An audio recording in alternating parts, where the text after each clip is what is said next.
उससे किसी ने पूछा था कि जो मिंटो है, मिंटो के साथ क्या प्रॉब्लम है, वो अभी तक जो है वो हजम नहीं हो पा रहे, या जो कुरतुल्लैन हैदर और असमत चुगताई जैसे जुराअतमंद ख़वातीन जिन्होंने लिखा, अगर रोज़ पूरी पटोलन की यानी टोलन डेर बात की हजम करी नो हमें डेर श खबर करे अगर वही दा टोलन या माशरा चला दा दस दलका अगर टिपिकल मोर ची टिपिकल मोर कलवार कशई वही बे वतरटी बे बर्त गोड़ावार की खुशहाली की बे मच की बे संग की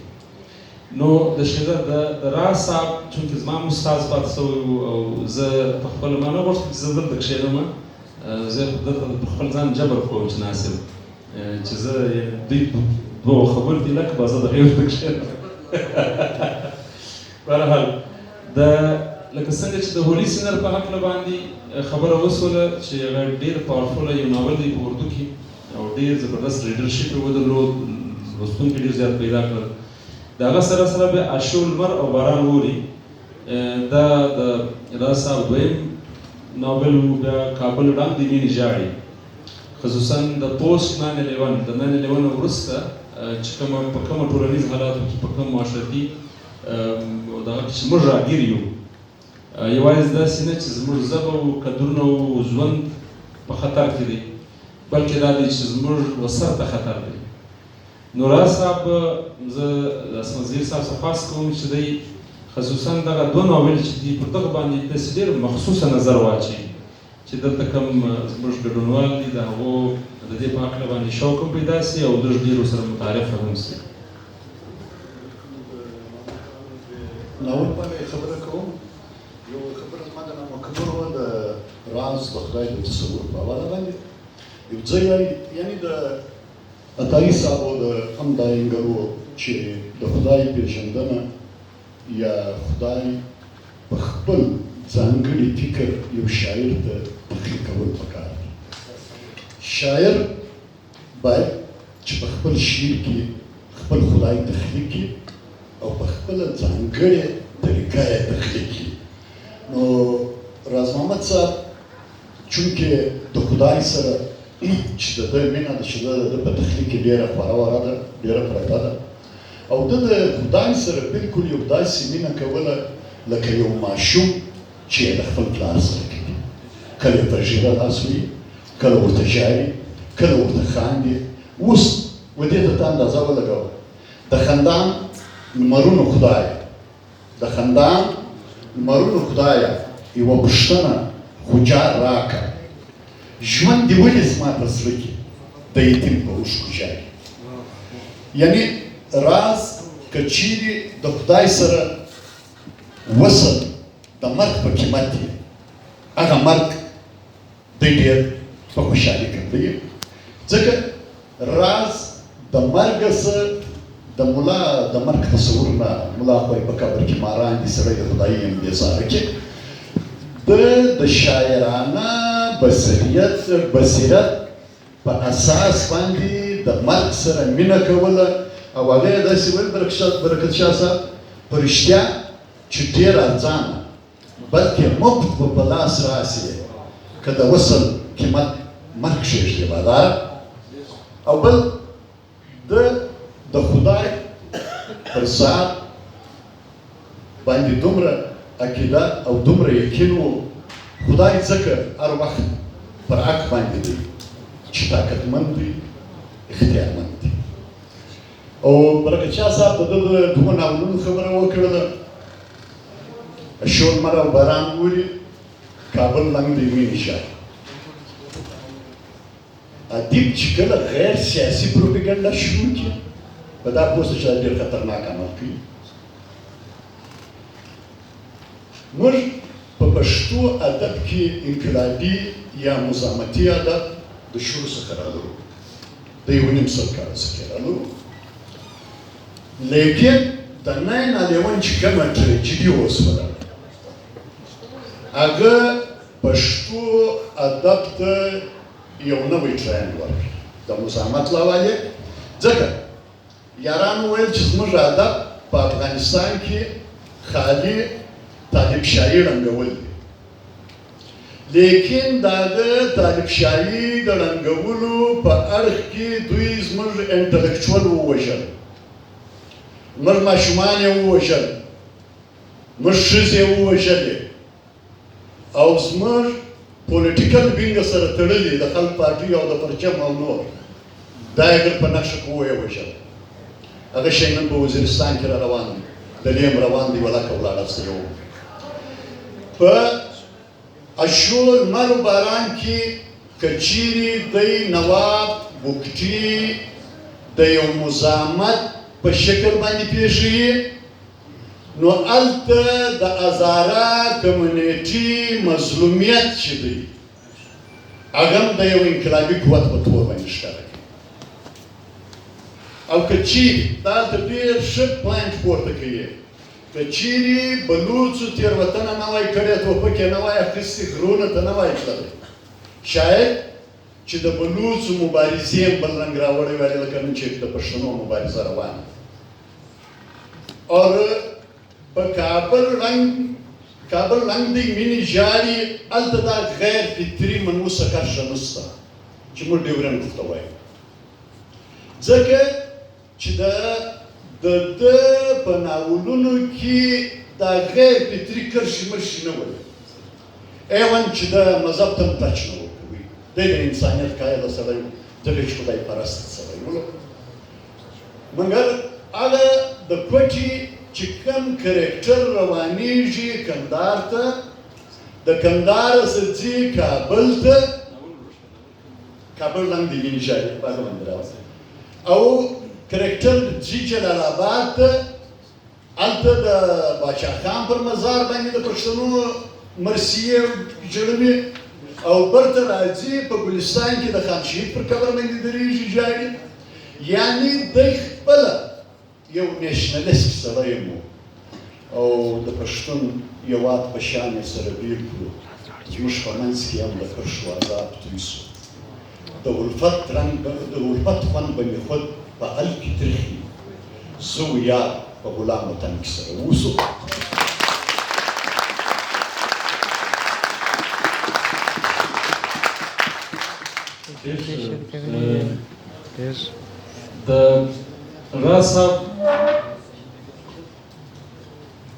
د راز साहब की फिक्र की कहीं जहते हैं, कहीं पुरते हैं, जिस तरह से हमने पहले भी बात की थी कि एक इनका कायनात, इंसान और अपनी ज़ात या कायनात महबूब और खुदा के साथ उनका एक तिकोन का रिश्ता है. जो तस्लीस की बात होती है, तस्लीस खबर अच्छी कीज पर शायरी की अगर बुनियादी तौर ये अलामत दी تسلیس مسلس نه نه هیڅ مشکل نه دی، خبره یوه ده، خبره د ثلاثه ورتلې ده، درې معنا نه نه مشکل نه دی، هیڅ مشکل نه دی. تسلیس ټرینیټي ورته ټرینیټي په انګلیزي کې شهزاد صاحب که ته لږ په دې باندې وږغېږې چې دغه د راز محمد صاحب چې کوم اخري ناول شعري مجموعه ده خزان زما په وشکو ژاړي، اخري د ده د اول وخت شعر مطلب د 1900 اتابیا بالکل نو دا د ده په دغه د نن وي پس چې بیا کوم د ده په فکر کې ارتقا سوې ده، بدلون راغلی دی، د خپل رنګ نور تیز کړی دی، نور غالب سوی دی، یا پر ده باندې بیا د نور افکارو بیا اغیزه سوې ده. پر دې باندې که ته رڼا واچوې چې د ده اخري چې کومه شعري مجموعه ده د هغه څه ډول بېله ده له دغه اولې مجموعې سره.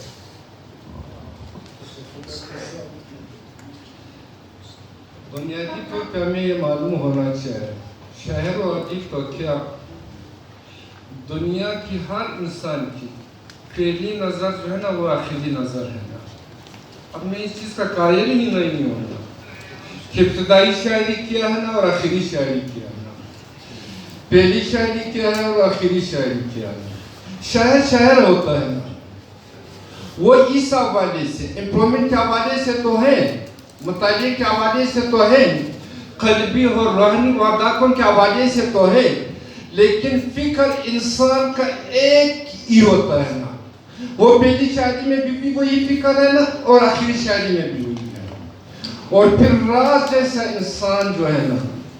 वो अपनी जात का मिसाल देकर बात अपनी जात की होती थी ना, लेकिन नुमाइंदगी वो पूरी कायनात की और पूरी इंसानियत की होती थी ना,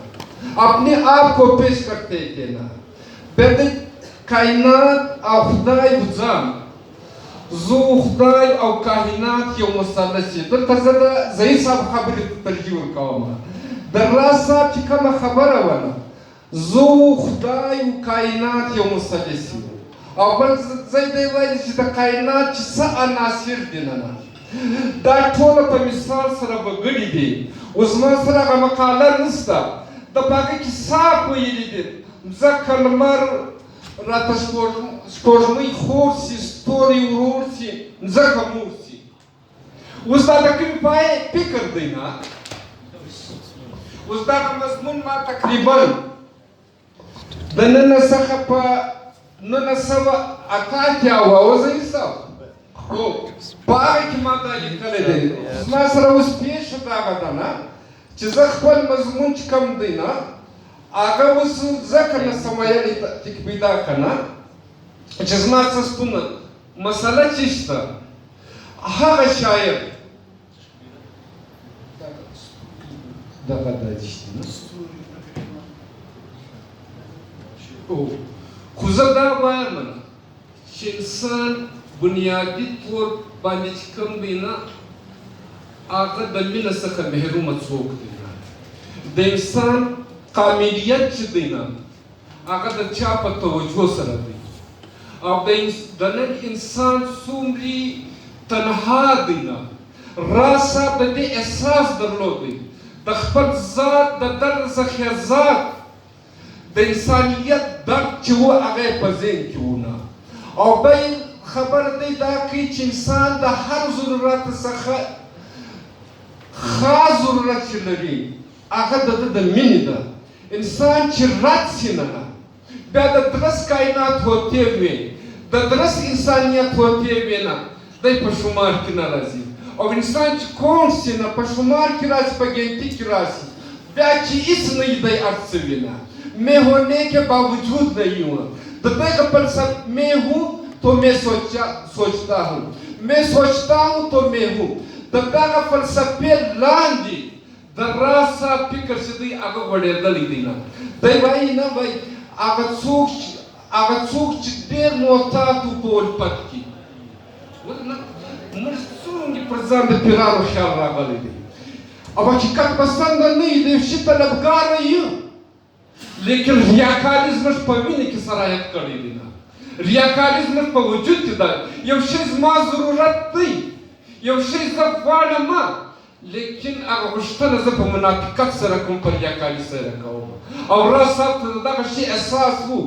अगर सो की मोता तू बोल पत की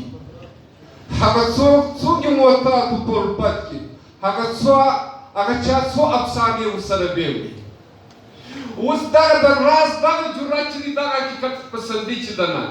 जब मौजूदा शायरी की और शायद परारवान शायरी की अमदा से नज़ीर वदा से मिसाल नज़ीरा राज खबर कवला पर्दा पप्पिकर बांधी द फलसफा गालिब हुआ चूंकि मात्र तवयील जुदा द तारीख उस्ताद द यूरोप एशिया टोला बयले हुआ अब the Europe the Asia the इंसानान पर नफ्सियात कामिला पैदी अब द फितरत पे एहसास पे बेखिजात पैदी द खबर कसर न पटावला ना चितब एहसास कला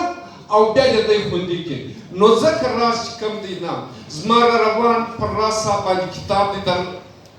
द ज़हीर साहब सखमा इजाज़त ताकस दी दर रासा आगा मकाले ची पर मुख्तलिफ रिसालों की रागली दी पर फलसफे हम दी पर हदफ हम दी पर हिल हम दी पर शख्सियात हम दी ना आगमा सरा उड़कड़ी दी और तो बरकत शाद अल्लाह से वो रसवली दी दागुन वान मार यशिदी राज द सूम रे राजो राज वो पागा वो युरुस खबना راز صاحب موږ ته هم راڅرګنده سي او راز صاحب په خپل تخلیقاتو کې نه و ټولنې ته و ویونکو ته خو چې راز صاحب شاعري چې موږ څونګې وایو نه څونګې چې راسره بېلوو د هغوی پټ رازونه ښکاره کېږي ما به څومره ویلي خو نن هم راز ماته داسې نابلده دی که ولا نابلده چاته چې نابلده سو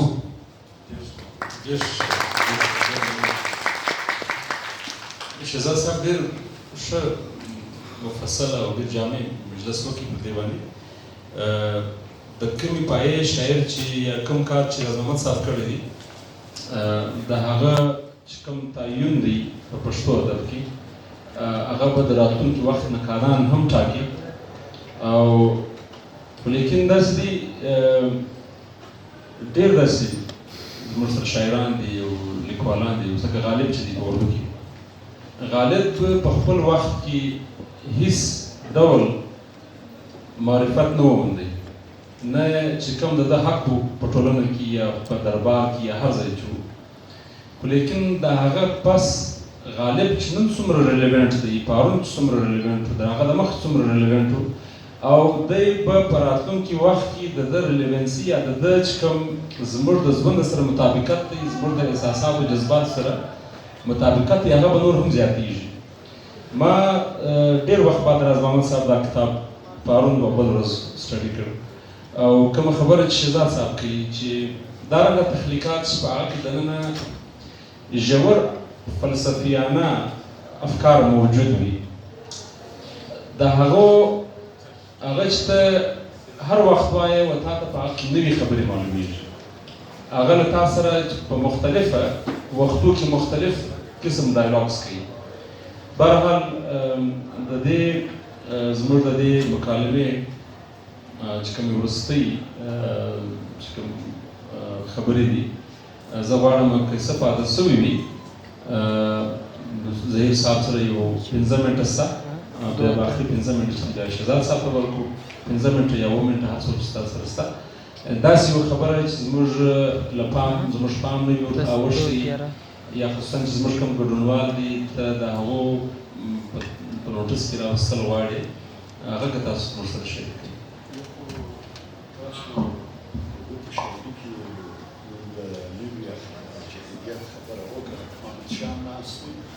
زه غواړم چې د ده شاعري د کوم ټرینډ شاعري ده په شاعري کې چې شته استعاراتو خبره چې ما وکړه یو نظم یې دی محمد شاه ته معلوم دی چې د مرګ په اخرو کې ولیکي چونکې دی چې مړ کېدی هغسې دوې ورځې مخکې قلم ځان د ګوتو واچوي اوس یې پر یو ناچاپه ناول باندې زه لګیا یم د وزیرستان په دغه کې او افغانستان په بیکګراونډ کې لیکل شوي دي سنن درخت انځایسته نو په دغه ناول د کار کوي تر اخره پورې د دا ناول باندې کار وکړي کومه ورځ چې دا کتاب ما چاپوي د دې څه یوه ورځ مخکې دی وفات شو د دې کتاب نوم و د اوبو جوړې انجوی نو دته موږ کور ته کوچنی کاکا وایي د ده د پښو کار پرېښی و نو زه چې ورغلم ما دا کتاب زما نه دی خوښ دا نوم مې نه دی خوښ نو ده پر دا سترګو باندې لاس ونیوی داسې 15 منټې سوچ کوي زه خبره نه وم چې دا د یو غزل مصرع ده په دا کتاب کې نو دا لاس یې د سترګو صدورې کړي ویل څو موسمه دي ما چې موسمونه ور وښول نو پرون خو زما سپرلی و نن مې خزان دی نو د دې کتاب نوم کښېږده خزان ما په اوښکو ژاړي او دغه یو نظم د ده ډېر دی په ډېر دغه کې و مرګ ته هم نږدې و نو محمد شاه اعظمي راغلی و ده دغه نظم ووایي ده ریکارډ هم کوي یوه کس مو کوي کافره مینه راز د مینې پلوي یم د الفت په منظرو کې د علاج د خیال سره یم د خپل عشق په لیونتوب کې له هر چا څخه پردی یم هېڅ یو خواب راسره نشته هېڅ ځواب راسره نشته هېڅ تپوس راڅخه مه کړه قسم خورم ګمراه ځایه ده که خبر یم په خپله چې د کفر پر کوم مقام ولاړ یم ته په فتوې د کفر ویشه خو زه دومره ضرور وایم چې د عشق د غلبې پر خدای شاهد یم په الفت کې هېڅ عادات او هېڅ مذهب ته تسلیم نه یم د خپل خیال په سر کې لکه لمر هسې خودسر یم کافر عشق یم کافر خیال ته اڅولی د الفت غیرت زمری یم ګرځولی نه له خلکو نه له خدایه څه بیریږم بس په خپل دغه ادب پسې کړېږم لوی څښتن غواړم و ځان ته په صورت د یوه ښکلي صدقه تر خپل ادب یم تر دې اده لیونی یم چې قیاس خدای پر جانان کړم او بیا خوله ورڅنې واخلم.